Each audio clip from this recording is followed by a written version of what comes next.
Welcome back for part 3 in our Microsoft Access database build series. In today's video we will be finishing the transaction entry form that we started in part 2. We will over formatting, properties, and giving your form a much more user-friendly experience in today's walkthrough. Let's jump into it.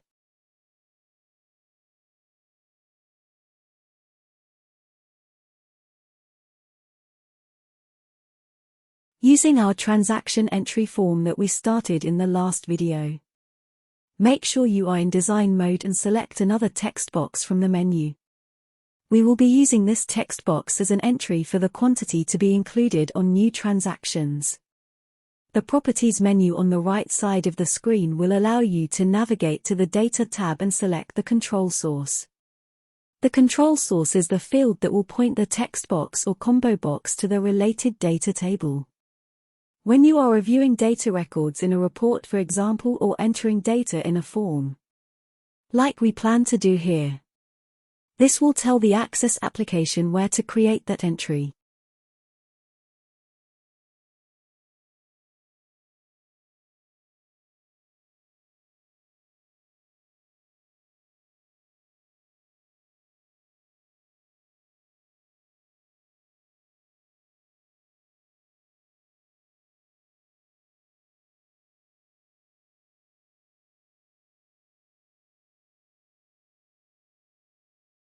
Now we will add another combo box to the form and follow the steps in the Setup wizard.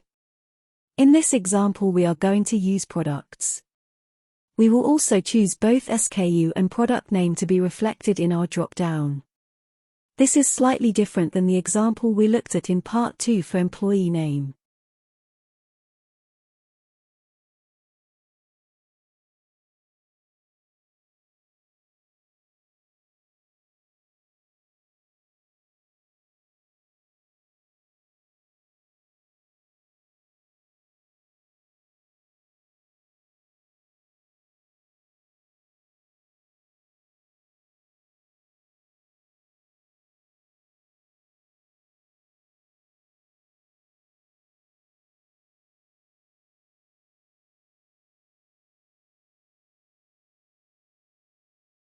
In our example we went ahead and added the remaining fields to save time. We still want to add one more element to our form to have a user select when they are done filling out the details for the new transaction. This will be a button that submits the new entry to the database.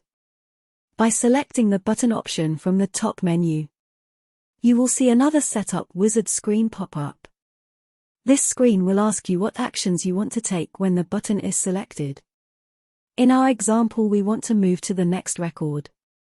Ultimately our properties for this form will have this form opening at a new record each time. When a user inputs their new data and selects the option to move to another new record, the form will be ready for another entry and the earlier entry will be officially submitted to the database.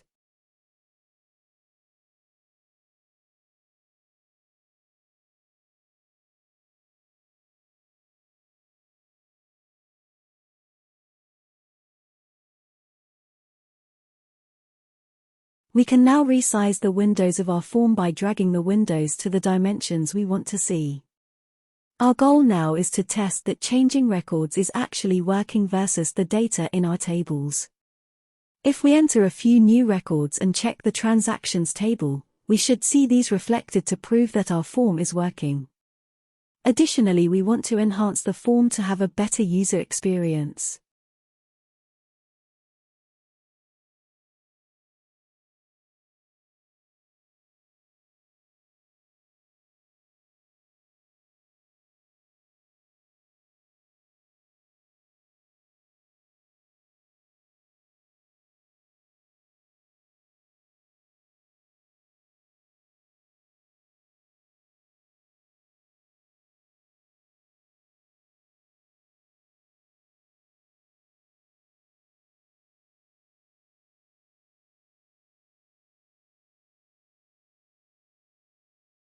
We can see in the table that new records have been added properly.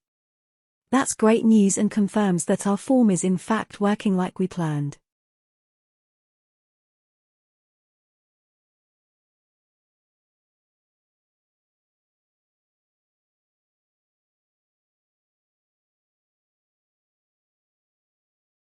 Now let's make this form more user-friendly. Go to the design mode of your form and select the square at the top left of your form. From here, make sure the Properties menu is populated. Select Yes on the pop-up property. Select Auto Center as Yes. Select Fit to Screen as No. Control box and close button should be set to Yes. Now let's run the form and see what our result is. Notice how the form is now opening in a separate window, with the dimensions that we chose when creating the form in design mode. With the record selector not available on the form interface, users will be forced to use the button to submit new data each time. Additionally, the close, maximize, and minimize options are now shown on the top right of the window. To wrap up part 3, here is a final version of this form after adjusting sizes further and adding a screenshot of the Dunder Mifflin logo. You can easily add these features for your business database by saving a JPG file on your PC and choosing Insert Picture from the design menu. You can then resize as required.